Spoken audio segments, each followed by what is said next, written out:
Dear students, good morning. Today's topic is about the care of mother, diet, rest and hygiene. గర్భిణీ స్త్రీకి మనము కొన్ని సలహాలు ఇవ్వాలన్నమాట.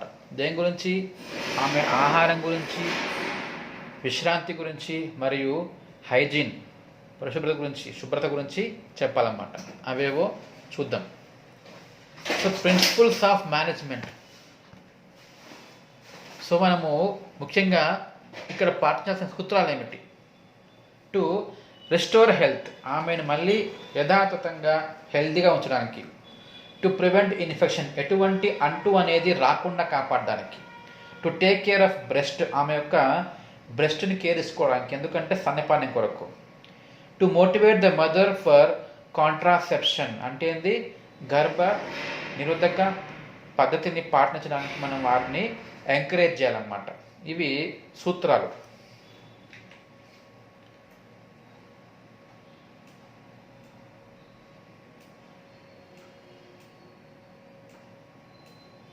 First one ఏంది?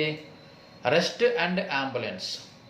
The regional period of rest is for 8 to 12 hours. దాదాపు 8-12 hours rest ఇవ్వాలి వాళ్ళకి. After a good resting period patient becomes fresh and can breast feed the baby and moves out of the bed to go to toilet. ప్రసవం అయిన తర్వాత 8 to 12 hours rest తీసుకున్న తర్వాతనే ఆమె ఏం చేయాలి? బేబీకి ఫీడింగ్ ఇవ్వడము, టాయిలెట్కి వెళ్ళడము చేయాలి. దీనివల్ల వాళ్ళకి ఏమవుతుంది? Advantages of early ambulance. ఇలా వితిన్ 8 to 12 hours తర్వాత ఆమె లేపితే ప్లస్ పాయింట్ ఏంటంటే provides sense of well being, వాళ్ళకి కొంచెం హాయిగా అనిపిస్తుంటుంది అన్నమాట. facilitates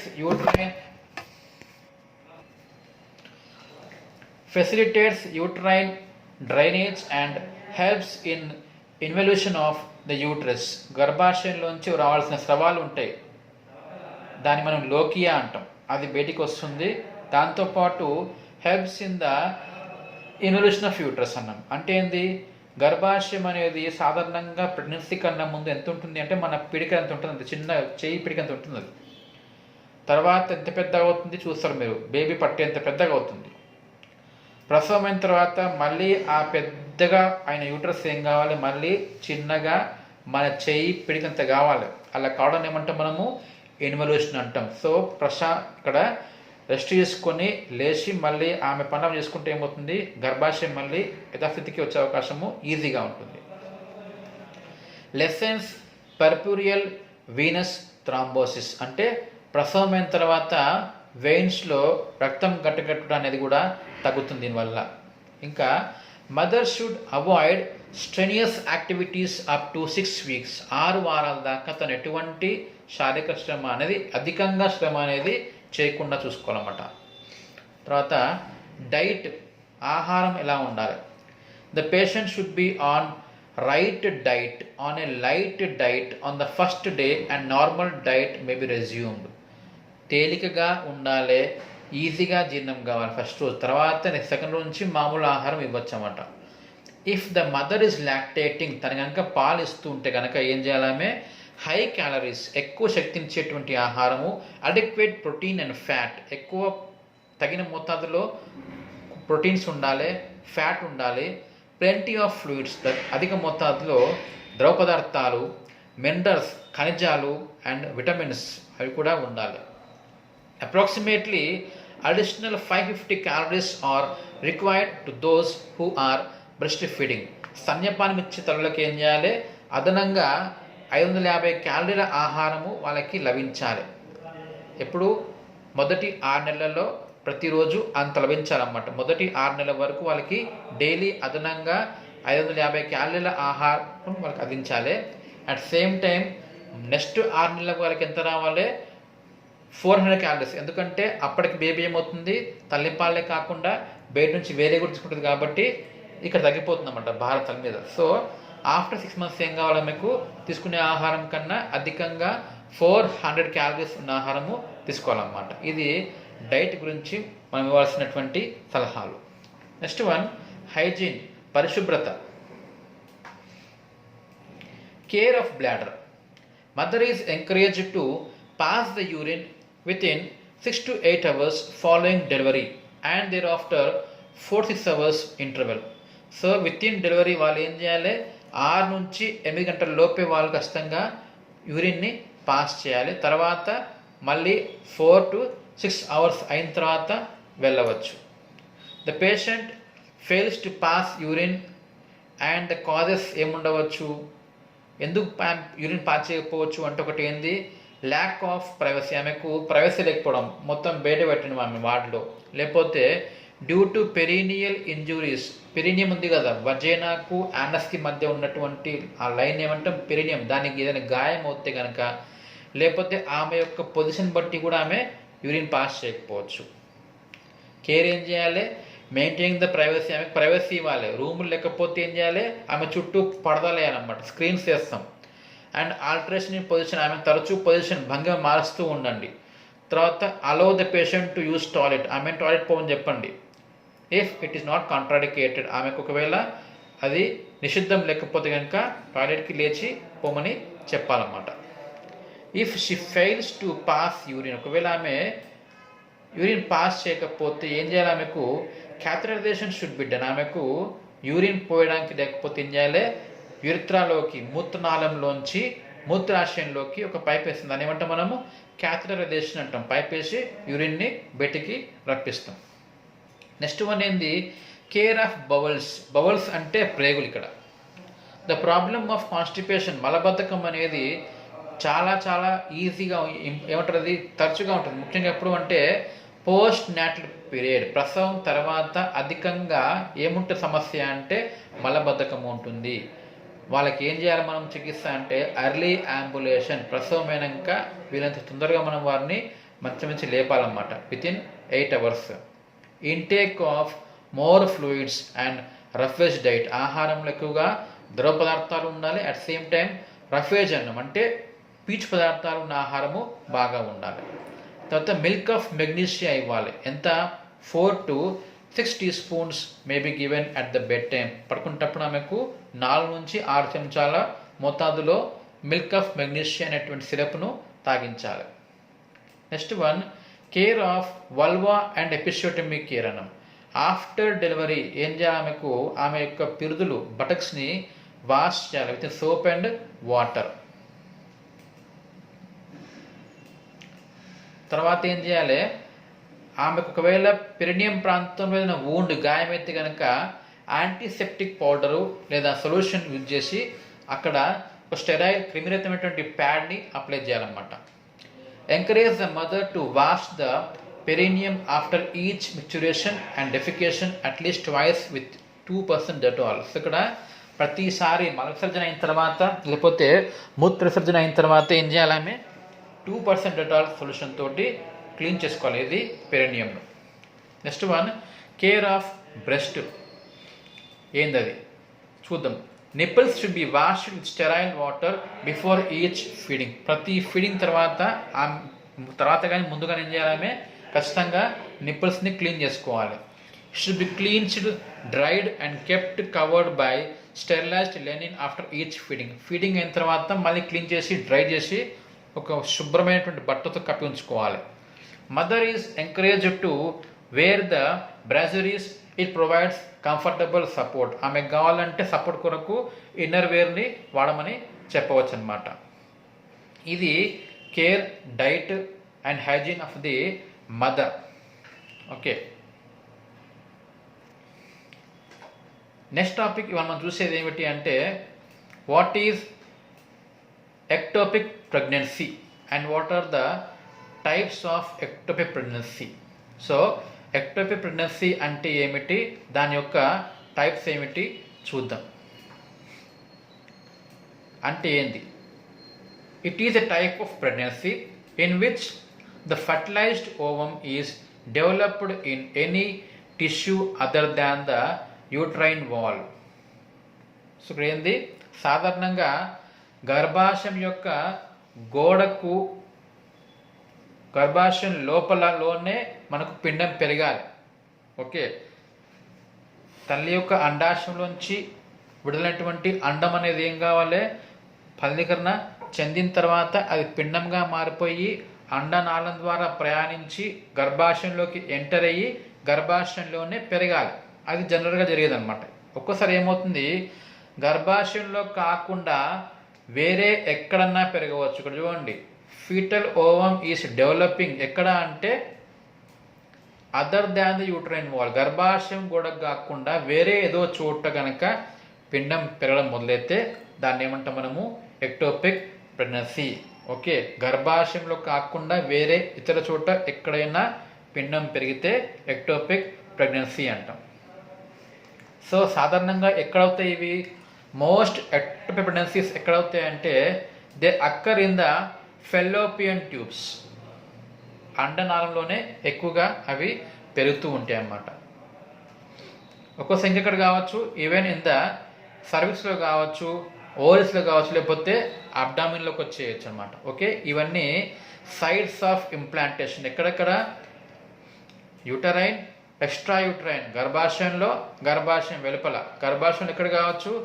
సర్వైకల్, యాంగులార్, కార్డినియల్, సెజేరియన్, ఇవన్నీ కొన్ని ప్రాంతాలు అన్నమాట గర్భాశయంలో. అలా కాకుండా ఎక్కడ కావచ్చు?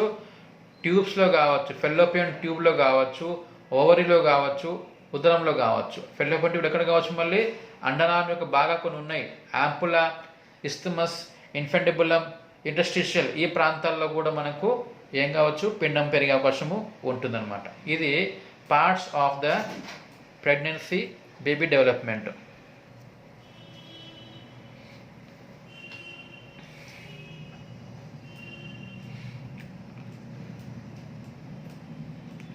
సో కాజెస్ ఏమిటి? కారణాలు ఏమిటి? ఈ ఎక్టోపిక్ ప్రెగ్నెన్సీ అంటే గర్భాశయం కాకుండా వేరే ఇతర చోట పిండం పెరగడానికి కావాల్సినటువంటి కారణాలు ఏమి ఉండవచ్చు? ఫస్ట్ వన్ ఏంది? Major risk factors include. First one ఏంది? పిఐడి అంటాం, పెల్విక్ ఇన్ఫ్లమేటరీ డిసీజ్. అంటే ఏంది? పెల్విస్ లోపల ఏమైంది? లోపల ఇన్ఫ్లమేషన్ అయ్యి వ్యాధి వస్తుంది అనమాట. దాన్ని మనము సో పెల్విక్ ఇన్ఫ్లమేటరీ డిసీజ్ అంటే ఏంది? పెల్విస్లో ఏమైనా వ్యాధులు రావడం. ఉదాహరణకి ఊఫరైటిస్ అంటాము. అంటే ఏంది? Inflammation of the ovum. లేకపోతే సాల్ఫింజైటిస్ అంటాము, ఇన్ఫ్లమేషన్ ఆఫ్ ఫెల్లోపియన్ ట్యూబ్, అటువంటి వ్యాధులు అన్నమాట. ఇంకా ఇంకో కారణం ఏంది? ఇన్ఫర్టిలిటీ, సంతానలేమి. బాగా వాళ్ళకి ముందు నుంచి సంతానలేమి, పిల్లలు పుట్టలేరు. సడన్గా సార్ అయ్యింది, కానీ ఏమైంది? అది ఎక్కడుంది? ట్యూబ్లో ఉంది. Next one, use of an IUD అన్నాం. ఐయుడి అనేది వాడినప్పుడు, ఐయుడి అంటే ఏంది? ఇంట్రా యూటరైన్ డివైస్, గర్భాశయం లోపల ఉంచేటువంటి పరికరము. అంటే ఏంటది? గర్భం రాకుండా ఉండడానికి ఏం చేస్తాం మనము? కొన్ని పరికరాలను ఉంచుతూ ఉంటాం. ఉదాహరణకి కాపర్ టీ అని వినే ఉంటారు మీరు. కాపర్ టీ అనేది ఒక పరికరం అనేది గర్భాశయంలో ఉంచితే ఏమవుతుంది? పిల్లలు కాకుండా కాపాడుకోవచ్చు. అది అట్లాంటి వాటిని ఉంచడం వల్ల కూడా ఈ ప్రెగ్నెన్సీ రావచ్చు. ఇంకొకటి ఏది? Tubal surgery. ఇంతకుముందు ఏమైంది? అండనాళంకి ఏమన్నా సర్జరీ అయింది అప్పుడు కూడా. ఇంకా స్మోకింగ్ వల్ల కూడా ప్రాబ్లం ఉంటుంది ఒకసారి. తల్లి కనుక ఒకవేళ స్మోకింగ్ అలవాటు ఉంటే కూడా ఈ ప్రాబ్లం వస్తుంది. ఇంకా ప్రీవియస్ ఎక్టోపిక్ ప్రెగ్నెన్సీ, గతంలో ఒకవేళ ఆమెకు ఇటువంటి కష్టమే ఉంది, ఏది? గతంలో కూడా ఇటువంటి ప్రెగ్నెన్సీ కనిపించింది, ఈసారి కూడా రావచ్చు. ఇంకా ట్యూబల్ లైగేషన్, ఒక్కోసారి ఏదన్నా కారణం వల్ల ట్యూబ్స్ ఏవి? ఫెల్లోపియన్ ట్యూబ్స్ అనేవి ముడిపడిపోతే దాన్ని ఏమంటాం మనం? ట్యూబల్ లైగేషన్ అంటాం, అదో కారణము. సీలియల్ డ్యామేజ్ అండ్ ట్యూబ్ అక్లూషన్, అంటే ఇది ఇంపార్టెంట్ కారణం. ఇది ఫెల్లోపియన్ ట్యూబ్లో కొన్ని గోడలపైన, ఫెల్లోపియన్ ట్యూబ్ గోడలకు ఉంటాయి కదా, గోడలపైన సీలియా అనేటువంటి నిర్మాణం ఉంటాయి వెంట్రుకల్లాగా. అవి ఏం చేస్తాయి? ఓవం అనేది ఫలికం చెందిన తర్వాత ఈ వెంట్రుకలు అనేవి కదులుతూ ఉండి ఆ ఫలికం చెందిన అండము పిండంగా మారింది కదా, దాన్ని వెంట్రుకలు కదులుతూ ఉండి దాన్ని ముందు కదిలిస్తూ ఉండి గర్భాశయం దాకా చేరవేస్తాయి. ఎవరు? ఈ సీలియా అనేవి. ఇక్కడ ఏమైనా ఆ సీలియా అనేవి డ్యామేజ్ అయిపోయినాయి, వెంట్రుకలు లాంటివి డ్యామేజ్ అయిపోయినాయి. లేదంటే ట్యూబ్ అనేది అక్లూషన్, బ్లాక్ అయిపోయింది, ఇదో కారణం కావచ్చు. ఇంకొకటి ఏంది? వజైనల్ డౌచింగ్, వజైనల్లోకి ఏదైనా ఫారెన్ బాడీ, ఇతర బయటి వ్యర్థ పదార్థం, అన్ని పదార్థం పెట్టుకోవడం, దానివల్ల కారణం కావచ్చు. ఇంకా women exposure to diethylstilbestrol in utero exposure, అంటే ఏంది? ఏ స్త్రీకి అయితే డైఇథైల్బెస్ట్రాల్ అనే మందుకి ఆమె ఎక్స్పోజ్ అయ్యిందో తీసుకుందో వారికి కూడా ఈ సమస్య వస్తూ ఉంటుంది. నవ్ సిమ్టమ్స్ అండ్ సైన్స్, లక్షణ గుర్తులు ఏముంటాయో చూద్దాం వాళ్ళకి. ఫస్ట్ వన్ ఏంది, pain in the lower abdomen and inflammation. ఉదరంలో ముఖ్యంగా ఎక్కడంటే పొత్తి కడుపులో వాళ్ళకి నొప్పి ఉంటుంది. పెయిన్ వైల్ యూరినేటింగ్, మూత్ర విసర్జనలో కూడా నొప్పి వస్తుంది. Pain and discomfort usually mild, తేలికపాటి నొప్పి ఉంటుంది. వజనల్ బ్లీడింగ్ ఈ స్లైట్, వజన ద్వారా తక్కువ మోతాదులో రక్తస్రావం అవుతూ ఉంటుంది. ఇంకొకటి pain while having a bowel movement, మల విసర్జన చేసేటప్పుడు కూడా వాళ్ళకి ఉదరంలో నొప్పి రావచ్చు. ఇవన్నీ ఎర్లీ స్టార్టింగ్లో ఉండే సిమ్టమ్స్, లక్షణాలు అన్నమాట. లేట్ ఎక్టోపిక్, తర్వాత ఒక వ్యాధి అనేది ముదిరిపోయింది, ఇది లేట్ అయింది, అప్పుడు లక్షణాలు ఏముంటాయి, bleeding will be both internal external, వాళ్ళకి బ్లీడింగ్ ఎక్కువగా ఉంటుంది. ఎందుకంటే వాళ్ళ యొక్క బ్లడ్లో ప్రొజెస్ట్రాన్ అనే లెవెల్స్ తగ్గిపోవడం వల్ల ఉంటుంది, లేకపోతే లోపల ట్యూబ్లోంచి రక్తస్రావం వల్ల కూడా కావచ్చు. మనం వీటిని ఎలా గుర్తించాలి అంటే అల్ట్రాసౌండ్ ఎగ్జామినేషన్, అల్ట్రాసోనోగ్రఫీ స్కానింగ్ చేస్తాం కదా, స్కాన్ చేసి మనము గుర్తించవచ్చు. ఇంకా బ్లడ్లో హెచ్సిజీ లెవెల్స్, ఆమె యొక్క బ్లడ్లో అబ్నార్మల్ రైస్, ఎక్కువ మితిమీరిపోయి ఉండట. హెచ్సిజీ అంటే ఫుల్ ఫామ్ ఏంది, human chorionic gonadotrophin. Okay, human chorionic gonadotrophin అనే హార్మోన్ లెవెల్స్ ఎక్కువైతే కూడా మనం గుర్తించవచ్చు. ఇంకోటి ల్యాప్రోస్కోపీ ద్వారా కానీ ల్యాప్రోటోపీ ద్వారా కానీ మనము చూడొచ్చు అన్నమాట లోపల ఏమవుతుంది అనేది. ఇంకా కల్లెన్ సైన్ అన్నమాట, అదొక సైన్ ఏంటది మనకు దీన్ని గుర్తించడానికి ఉపయోగించేటువంటి లక్షణం కనిపిస్తుంది. Diagnosis, signs and symptoms of fetal pregnancy. Before rupture, most of pregnancies are diagnosed before rupture based on 3 most classic. So ఆ ప్రెగ్నెన్సీస్ అనేవి ఫెలోపియన్ ట్యూబ్లోనే పెరిగిపోవడము అనేది అయితే గర్భాశయం కాకుండా అండనాళంలో పిండం పెరిగితే పిండం వల్ల అండనాళం ఏం కావచ్చు, ఉబ్బి పగిలిపోవచ్చు, రప్చర్ కావచ్చు. కానీ చాలా మటుకు రప్చర్ కాకుండా ముందే మనం వాటిని గుర్తించేటువంటి అవకాశం ఉంటుంది. అది ఏదో చూద్దాం మనం. ఎట్లా లక్షణాలు ఏముంటాయి అక్కడ మనకు, ఉదరంలో నొప్పి ఉంటుంది, అబ్డామినల్ పెయిన్, అబ్నార్మల్ వజైనా బ్లీడింగ్, వజైనా ద్వారా బ్లీడింగ్ ఉండడము, తర్వాత కామన్ సైన్స్ ఆఫ్ ప్రెగ్నెన్సీ అనేవి కనిపించవు, లక్షణ గుర్తులు కనిపించవు గర్భధారణవి. ఇంకా అబ్డామిన్ టెండర్నెస్, ఉదరం బాగా నొప్పి, తాకితేనే నొప్పి ఉంటుందన్నమాట. ఇది ఎప్పుడు రప్చర్ కాకముందు, ట్యూబ్ అనేది పగిలిపోకముందు అన్నమాట. ఒకవేళ ట్యూబ్ పగిలిపోయింది అనుకుందాం, పిండం బాగా పెరిగిపోయి, అప్పుడు ఆమెకి ఏమవుతుంది, generalized unilateral or deep lower quadrant acute abdominal pain, అకస్మాత్తుగా చాలా తీవ్రమైనటువంటి ఉదరం నొప్పి ఉంటుంది. రిఫర్డ్ షోల్డర్ పెయిన్, అక్కడ నుంచి నొప్పి ఎక్కడ పోతున్నది, షోల్డర్ భుజం దాకా నొప్పి ప్రాకుతుంది అనమాట. ఫెయిడ్నెస్, మూర్చపడిపోవచ్చు, డిజినెస్, మత్తుగా ఉండిపోవచ్చు, సైన్స్ ఆఫ్ షాక్, అపస్మార స్థితిలోకి వెళ్ళిపోవడం జరుగుతూ ఉంటుంది. తర్వాత ఏఫెబ్రల్ స్టేట్, వాళ్ళకి చల్లగా అయిపోతారు అన్నమాట వాళ్ళు. ఇవన్నీ రప్చర్ అయిన తర్వాత, ఫెలోపియన్ ట్యూబ్ అనేది పగిలిపోయిన తర్వాత కనిపించేటువంటి లక్షణాలు. మనం ఎలా దీన్ని మనము మేనేజ్మెంట్ చేయాలంటే, రప్చర్ కాకముందు ఏం చేస్తాం, పగిలిపోకముందు చేస్తాం మనము సర్జికల్ ట్రీట్మెంట్. దాన్ని ఏమంటే మనము ల్యాప్రోస్కోపీ సాల్ఫింజోస్టమీ అంటే ఏంది, ల్యాప్రోస్కోపీ ద్వారా అండనాళం ఓపెన్ చేసి పిండం తీసేయడం. ఇంకోటి నాన్ సర్జికల్, ఎట్లా చేస్తాం మనము, ఒక మందు ఇస్తాం, అదేది మెథోట్రెక్సేట్ అనే మందు ఇస్తాం. ఎంత, 50 mg/square meter of body surface, IM ద్వారా మనము ఈ సూదిస్తాం. 1 mg/kg body weight IM every other day. Okay, ఇస్తాము. దీనివల్ల ఏమవుతుంది, హెచ్సిజీలో పడిపోతుంది అనమాట, ప్రెగ్నెన్సీ ఆగిపోతుంది. ఇంకొక చికిత్స ఏంది, ఆఫ్టర్ రప్చర్ అయిన తర్వాత ఏం చేయాలి, సాల్ఫింజో ట్యూబల్ ఎక్టోపీ ప్రెగ్నెన్సీ, ల్యాప్రోటోమీ ద్వారా సాల్ఫింజెక్టమీ అంటే ఎక్టమీ తీసేయడం, పూర్తిగా అండనాళాన్ని తీసేస్తాం మనం, సాల్ఫింజెక్టమీ అంటాం. Removal of affected fallopian tube అంటాం. తర్వాత ఇంకేం చేస్తాం మనము, ఓఫ్రెక్టమీ అంటాం. ఓఫ్రెక్టమీ అంటే అదే ఎక్టమీ, తీసేయడం. ఏం తీసేస్తాం ఇక్కడ, removal of affected fallopian tube and also ovary. అండనంతో పాటు ఆ వైపు ఉన్నటువంటి అండాశయాన్ని తీసేస్తామంటాము ఓఫ్రెక్టమీ. సాల్ఫింజెక్టమీ అంటే రిమూవల్ ఆఫ్ ఫెలోపియన్ ట్యూబ్, అండనం తీసేయడం. రిమూవల్ ఆఫ్ ఓవరీ, అండాశయం తీసేస్తామంటాము ఓఫ్రెక్టమీ అంటూ. ఓకే, ఒకవేళ ఆ ప్రెగ్నెన్సీ ఏమైంది ట్యూబ్లో కాకుండా ఇంకో వేరే ఇతర చోట పెరిగింది అనుకుందాం, ఎక్కడ, ఉదరంలో అనుకుందాం. అప్పుడేం చేస్తాం మనము, in this placenta continues to grow after attachment to some abdominal structure, usually surface of uterus, broad ligament or ovaries. గర్భాశయం వెలుపలికి వచ్చేసి ఒకసారి పెరగవచ్చు. అప్పుడు ఏం చేస్తాం మనము, అబ్డామిన్ ఓపెన్ చేసి ఆ ఎంబ్రియోని ఫీటస్ను బయటికి తీసేస్తాం అన్నమాట. ఓకే, తర్వాత లోపల ఉన్నటువంటి ప్లాసెంటా టిష్యూ ఉంటుంది కదా, దాన్ని ఎట్లా మందుల ద్వారా విచ్ఛిన్నం చేసేసి దాన్ని బయటికి వెలుపలికి రప్పించేస్తాం అన్నమాట. ఓకే, ఇది ట్రీట్మెంట్ ఆఫ్ ఎక్టోపిక్ ప్రెగ్నెన్సీ అన్నమాట. నెక్స్ట్, ఒకవేళ ఆమెకు ప్రెగ్నెన్సీ ఎక్కడొచ్చింది, అబ్డామిన్లో కాదు, ట్యూబ్లో కాదు, ఎక్కడుంది, ఇన్ ద సర్వైకల్, అంటే గర్భాశయం యొక్క కంఠ భాగంలో వచ్చి ఉండిపోయింది అనుకుందాం, ఏది, ఆ పిండము.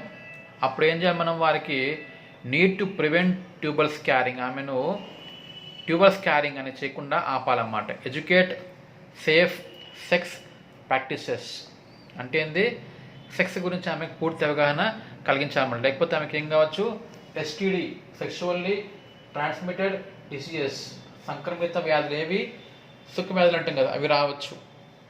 Screening for gonorrhoea and chlamydia, gonorrhoea అనే వ్యాధి గురించి, క్లామిడియా అనే ఒక ఫంగల్ వ్యాధి గురించి మనము వాళ్ళని టెస్ట్ చేసుకుంటాం. If women is having a sexually transmitted diseases, వాళ్ళకి ఒకవేళ సుఖ వ్యాధులు ఉంటే కనుక మనం వారికి దాంతోపాటు పిఏడి, పెల్విక్ ఇన్ఫ్లమేటరీ డిసీజెస్ ఉంటాయి కొన్ని, అవి కూడా ట్రీట్మెంటు చేసుకోవాలన్నమాట. Encourage to avoid smoking if women is having habit, ఒకవేళ ఆమెకి స్మోకింగ్ అలవాటు ఉంటే మానిపించే అవకాశం చేయాలన్నమాట. తర్వాత ఒకవేళ she is having desire for abortion చేసుకోవాలనుకుంటే కనుక మెడికల్లీ ప్రిపేర్ చేయించి ఎంటీపీ, మెడికల్ టర్మినేషన్ ఆఫ్ ప్రెగ్నెన్సీని చేయించాలన్నమాట. ఇది ఎక్టోపిక్ ప్రెగ్నెన్సీ.